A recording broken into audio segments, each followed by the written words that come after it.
Hello dear students, welcome back to my channel physics SPC. Alternating current का एक question.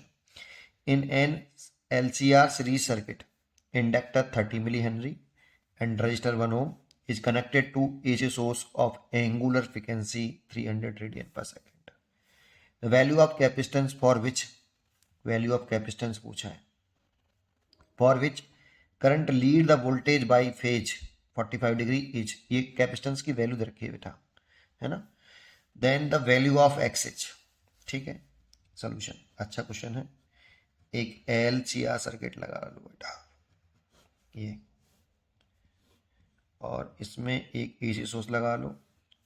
इसकी angular frequency हमें दे रखी है 300 रेडियन पर सेकेंड। अब देखो, ये रेजिस्टेंस हमें दे रखा है 1 ओम। सी की वैल्यू हमें वैसे दे रखी है, ये सी इज इक्वल टू दे रखा है 1/x इंटू 10⁻³ फैराड।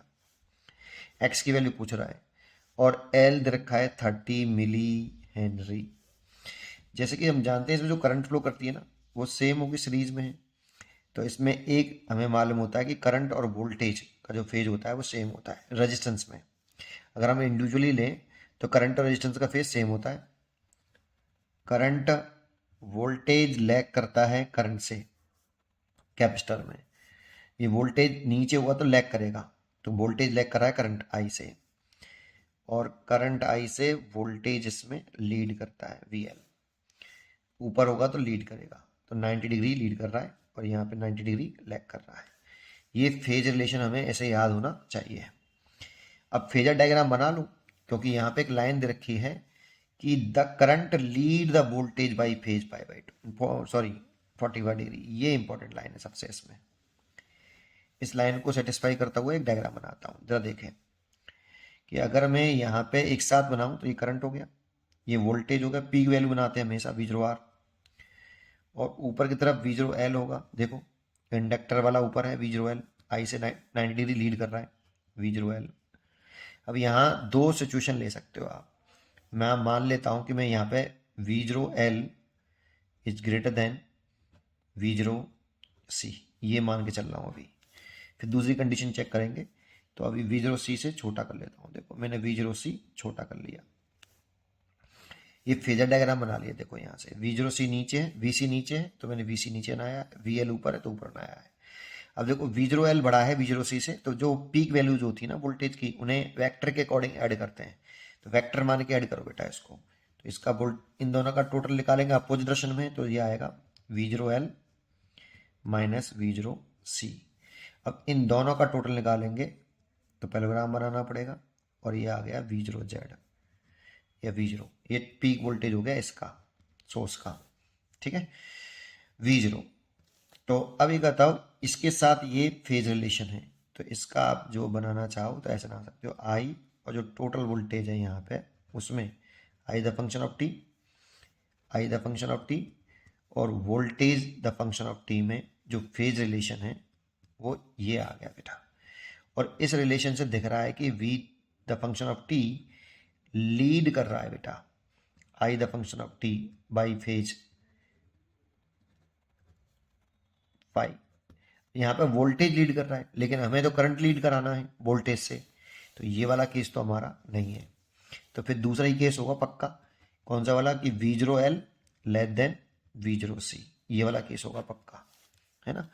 तो इसमें अगर मैं फेजर डायग्राम बनाता तो आई, और इधर लिखता V0R, और इधर लिखता V0L, और इधर V0C को बड़ा कर लेता ऐसे, और इन दोनों का नेट निकालता तो ये आता V0C माइनस V0L, और ये आपका इस तरह से ये टोटल आ जाता है बेटा V0।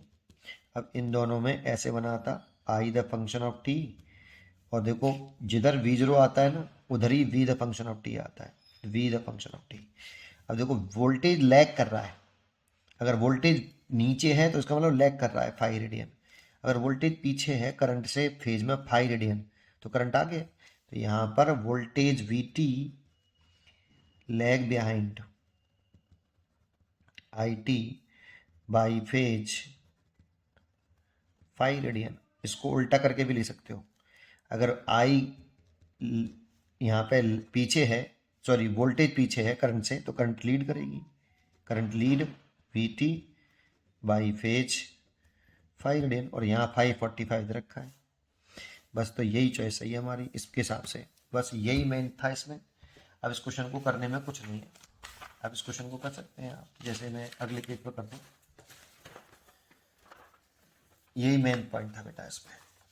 आइए अब इसमें कुछ नहीं है, जब देखो इससे कर लो आप, इसे 45 मान लो आप इसे, तो यहाँ लिख दो 1045 इज इक्वल टू, इसमें 1045 आपका परपेंडिकुलर हो गया V0C minus V0L divide by V0R, ये लगा दिया परपेंडिकुलर बटे बेस, तो परपेंडिकुलर ये हो गया और बेस ये हो गया।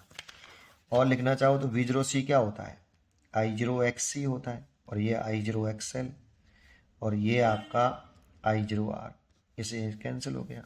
1045 की वैल्यू 1 हो गई, 1 हो गई तो R का मल्टीप्लाई इसमें कर लें, तो R इज इक्वल टू हो गया XC माइनस XL, और R XC की वैल्यू होती है 1/ओमेगा C, और इसकी वैल्यू होती है L ओमेगा। तो ओमेगा C निकालना है हमें, तो इसको धर ले आओ, R plus L omega is equal to 1/ओमेगा C। अब देखो C निकालना है, तो C को धर ले आओ और इस पूरे को धर ले आओ, तो C इज इक्वल टू 1/ओमेगा R प्लस L ओमेगा, बस वैल्यू पुट कर दो 1/300, और R की वैल्यू कितनी है देखो 1 ओम, L की वैल्यू देखो 30 मिली हेनरी, तो 30 इंटू 10 की पावर -3, और ओमेगा की वैल्यू कितनी है 300।